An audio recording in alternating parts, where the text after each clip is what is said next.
Assalamualaikum warahmatullahi wabarakatuh. Welcome back to English Teaching Assessment course. Well, in this video, we are going to discuss different topics like the previous one. It is about wash back and construct. Okay, let's start discussing the first topic. It is wash back. Actually, wash back is an important concept in education because it describes the effect of an assessment or test on teaching and learning in the classroom. This can either be positive in the sense that it encourages good practice in classroom, or it can be negative in the sense that it encourages too much teaching to the test, when the test is not necessarily aligned with what we want to do in the classroom. It's an interesting idea where if you have tests in an education system, teachers and learners will modify their behavior in order to accommodate the requirements of the test. So, you are looking forward to a test and you are thinking, oh, I better do some test preparations. If the test preparation is positive, it means that you just carry on learning what you are supposed to. If it is negative and the teachers start teaching to the test, for example, by practicing multiple choice questions, we call that negative wash back feedback effect. And I think it also something to do with the way you design the test. I would think that you design them to be positive in order to have the right relationship with the learning. Then, the most important thing is what kind of tasks we include in the test. If we have good tasks, real kind of use of language tasks, then students can practice these tasks in the classroom and improve their learning. But having said that, I think even the best tests may not produce good wash back. It all depends on the teacher's view of testing. So testing is only for the purpose of assessing their proficiency. If it's not going to replace teaching, but teaching is still the most important things. In short, wash back is the influence of testing on teaching and learning. It can be positive or negative. And in language education, positive wash back encourages the language learning, and a test has positive wash back when test preparations activities are the same as the language learning activities. For example, doing a pair word speaking activity before a speaking test.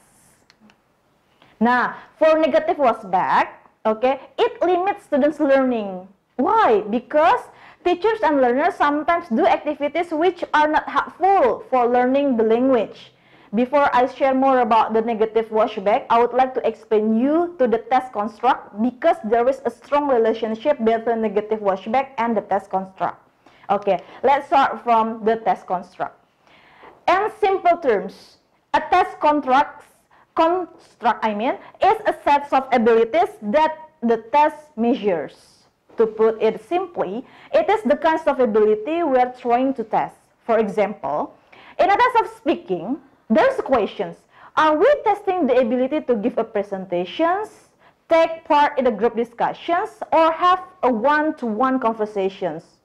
Or how important is pronunciations in our assessment of students' performance? Or are we more interested in accuracy or fluency? And these things are all part of the construct of the assessment. Yes. And there are two main problems with the test construct. This can produce negative wash back. The first, the construct can be too narrow, so only people or a number of specific skills or abilities are tested. This may cause teachers and learners to restrict what they learn. For example, if speaking is not tested, teachers and learners may choose not to practice speaking in the class, even though it would be a useful skill in real life. To avoid this kind of negative wash back, we need to include a wide range of the activity of speaking.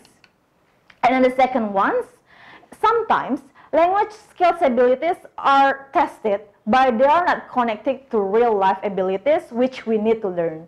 When the test is not relevant in this way, the negative wash back can happen.